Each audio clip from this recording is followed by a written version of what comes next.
Hello everyone, good morning and welcome all of you. So हम पढ़ रहे थे properties of metals and non metals. चलिए इसमें आगे देखें अब। How do metals and non metals react.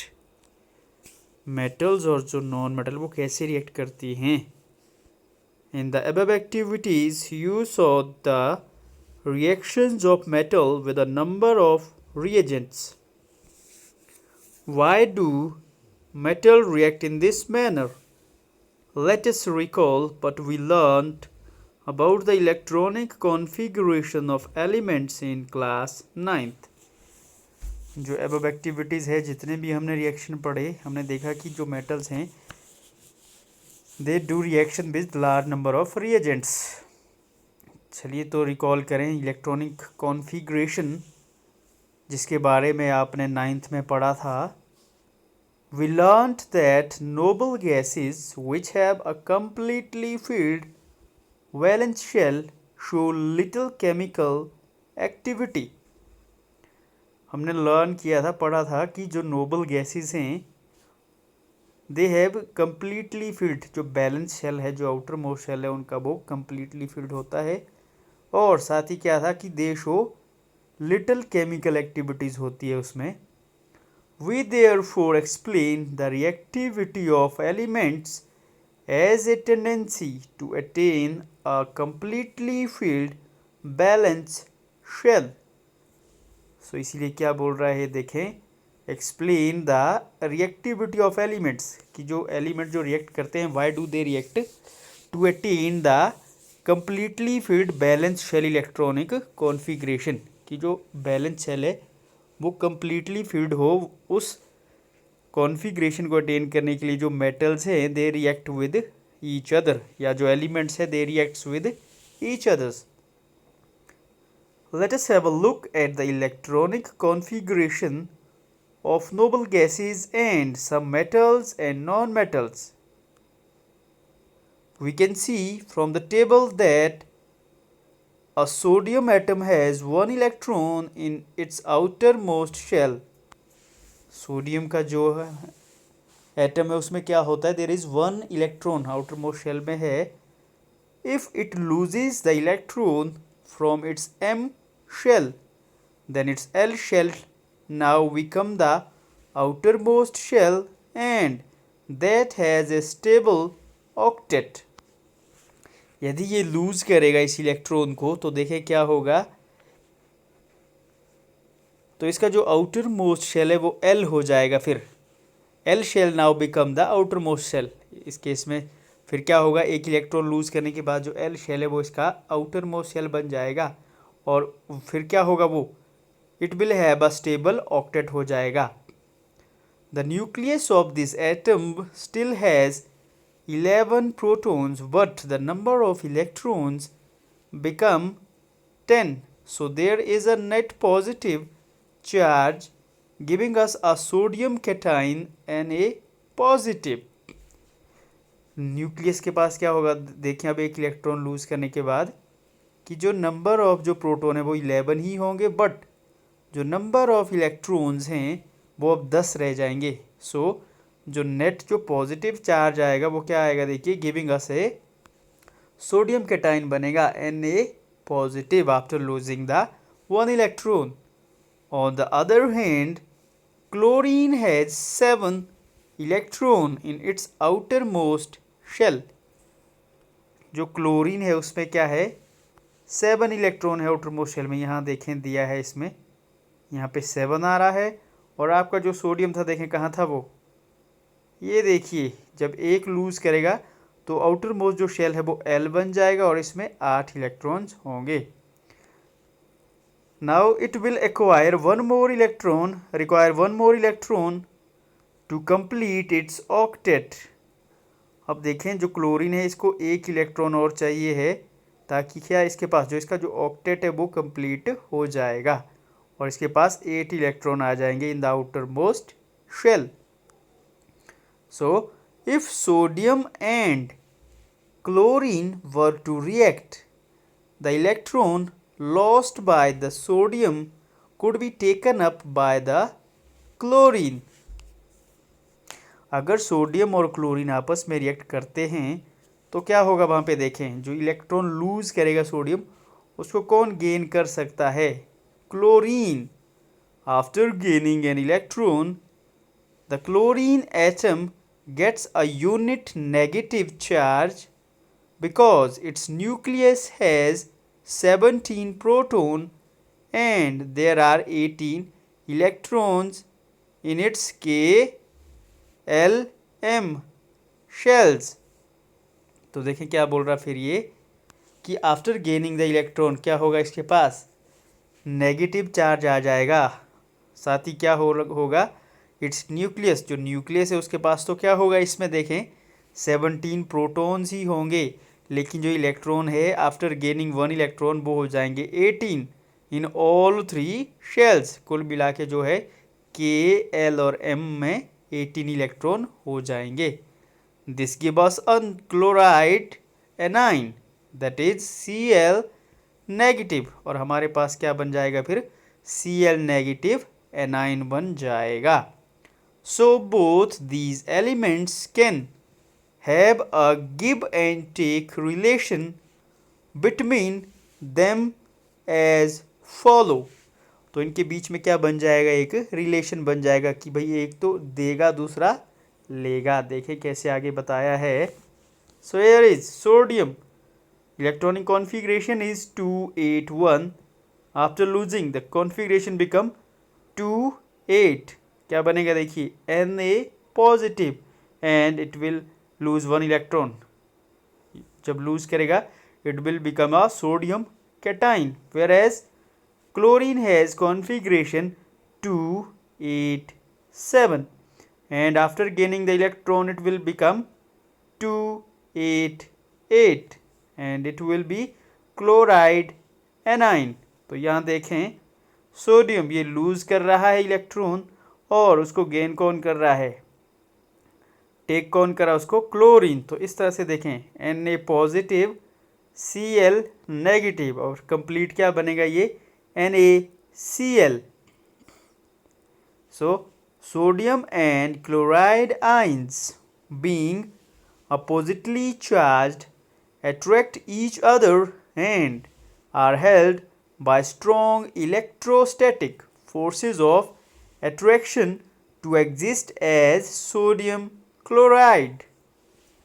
तो ये जो दो आइंस है हमारे पास सोडियम और क्लोराइड, अपोजिट चार्ज होने की वजह से ये क्या करेंगे, एक दूसरे को अट्रैक्ट करेंगे और इनके बीच में जो फोर्स होगी it will be electrostatic force of attraction होगी, अट्रैक्टिव फोर्स होगी. It should be noted that sodium chloride does not exist as molecules but aggregates of oppositely charged ions. तो इसमें क्या नोटिस करेंगे हम कि नोट डाउन करना पड़ेगा, आपको याद रखें कि जो सोडियम क्लोराइड है does not exist as molecules, molecules नहीं होंगे ये, बट क्या होगा ये aggregate of oppositely charge ion से मिलकर बना होगा ये. Let us see the formation of one more ionic compound that is magnesium chloride. तो ये जो हमारे पास by the formation of ions या आयन के इकट्ठे होने से जो बना एक कंपाउंड उसको बोलते हैं आप आयोनिक कंपाउंड. जैसे Na पॉजिटिव Cl नेगेटिव, तो ये एक आयनिक कंपाउंड है. एक और देखते हैं मैग्नीशियम में, देखें configuration is 282. After losing 2 electron it will become Mg2 positive, that is magnesium cation. Similarly chlorine 287 gaining 1 electron 288. अब देखिए कैसे रिएक्ट करेगा ये magnesium, it will loose 2 electron और जो दो क्लोरीन है वो क्या है एक एक इलेक्ट्रॉन गेन करेंगे. So it will become as Mg2 positive Cl negative. इस तरह से ये बनेगा formation of magnesium MgCl2. The compounds formed in this manner by the transfer of electrons from a metal to a non-metal are known as ionic और electrovalent compounds. तो यहाँ से आप एक और डेफिनेशन याद रख सकते हैं आयनिक कंपाउंड्स की, सिंपली कि the compound formed by the transfer of electrons from a metal to non metal, उसको बोलते हैं आप ionic compound. Can you name the cation और एनाइन प्रेजेंट इन MgCl2? तो सिंपली आपके पास यहाँ पे Mg पॉजिटिव है और Cl नेगेटिव जो है वो एनाइन है, जबकि Mg2 पॉजिटिव आपके पास यहाँ केटाइन है। So next is properties of ionic compounds. अब ये जो आयोनिक कंपाउंड्स बने bye the transfer of electrons, इनकी प्रॉपर्टीज क्या होती है देखें। To learn about the properties of ionic compounds, let us perform the following activity. Activity इसको आपने रीड करना है, आगे देखें क्या बोल रहा है ये। You may have observed the following general properties for ionic compounds.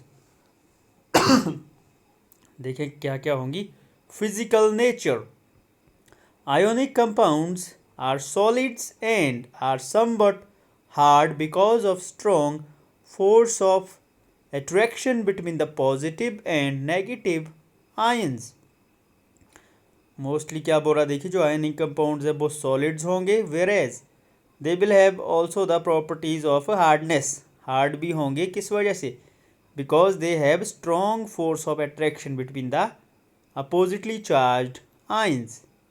Ions के बीच में क्या है, स्ट्रॉन्ग फोर्स ऑफ अट्रैक्शन होगी। These compounds are generally brittle and break into pieces when pressure is applied. ये brittle होते हैं, एकदम से क्या करेंगे, ये टूट जाते हैं अगर आप इनके ऊपर थोड़ा सा ज़्यादा प्रेशर लगाएंगे। Second, melting and boiling points. Ionic compounds have high melting and boiling points. High होगा, टेबल में दिया है ये। This is because a considerable amount of energy is required to break the strong inter-ionic attraction. अब ये जो melting और boiling point high क्यों होगा, क्योंकि क्या होगा यहाँ पे आपके पास कि जो लार्ज अमाउंट ऑफ एनर्जी चाहिए, इनके बीच में जो बॉन्ड बने होंगे इंटर आयोनिक बॉन्ड, उनको ब्रेक करने के लिए एनर्जी की ज़रूरत ज़्यादा होगी। सो जो मेल्टिंग और बॉइलिंग पॉइंट है वो भी क्या होगा, फिर ज़्यादा होगा। Next one, solubility. Electrovalent compounds are generally soluble in water and insoluble in solvents such as kerosene, petrol, etc. जो ये आयनिक कंपाउंड्स है मोस्टली क्या होते हैं, वाटर में ये सॉल्युबल होंगे, लेकिन जो दूसरे सॉल्वेंट्स है जैसे केरोसिन हो गया आपका, पेट्रोल, उसमें ये इनसॉल्युबल होंगे, घुलेंगे नहीं। कंडक्शन ऑफ इलेक्ट्रिसिटी के केस में देखें क्या बता रहा है। The conduction of electricity through a solution involves the movement of charge particles. Electricity के कंडक्शन के लिए देखिए किसकी ज़रूरत है, कैसे कंडक्ट होगी, जब चार्ज पार्टिकल जो है वो मूव करेंगे। A solution of an ionic compound in water contains ions which moves to the opposite electrodes when electricity is passed through the solution. देखें क्या बोल रहा है, ये जो सॉल्यूशन होगा आपके पास आयनिक कंपाउंड का इन वाटर, उसमें क्या होंगे, there will be ions, ion होंगे, which moves to opposite electrode, जो क्या है अपोजिट इलेक्ट्रोड की तरफ जाएंगे, when electricity is pass through the solution, जब हम उस सॉल्यूशन से इलेक्ट्रिसिटी को पास करेंगे। Ionic compounds in the solid state do not conduct electricity because movement of ion in the solid is not possible due to their rigid structure. साथ ही देखें क्या बोल रहा कि जो आयनिक कंपाउंड्स है जब वो सॉलिड स्टेट में होंगे, सॉलिड के केस में वो इलेक्ट्रिसिटी कंडक्ट नहीं करेंगे, क्योंकि सॉलिड में आपको पता ही है क्या होगा, आयंस की जो मूवमेंट है वो नहीं हो पाएगी due to the rigid hard structure of the solids. Next, but ionic compounds conduct electricity in the molten state. जब molten state होगी, जो liquid state होगी, उस state में क्या है, ये इलेक्ट्रिसिटी को कंडक्ट करेंगे। This is possible in the molten state since the electrostatic force of attraction between the oppositely charged ions are overcome due to the heat. ऐसा क्यों है इस केस में मोल्टन स्टेट में? क्योंकि जो फोर्स ऑफ अट्रैक्शन है उसको ओवरकम कौन करेगा? उस बॉन्ड को कौन ब्रेक करेगा? हीट की वजह से वो क्या है, ब्रेक हो जाएंगे। जो फोर्सेस ऑफ अट्रैक्शन है वो टूट जाएंगी। दस ions move freely and conduct electricity, और उस वजह से क्या है, फिर जो आपके जो आयंस हैं वो फ्रीली मूव करेंगे और वो इलेक्ट्रिसिटी को कंडक्ट करेंगे। So this is all about in case of ionic compounds. So you have to read the chapter that we have discussed so far. Rest we will continue in the next session. Thank you.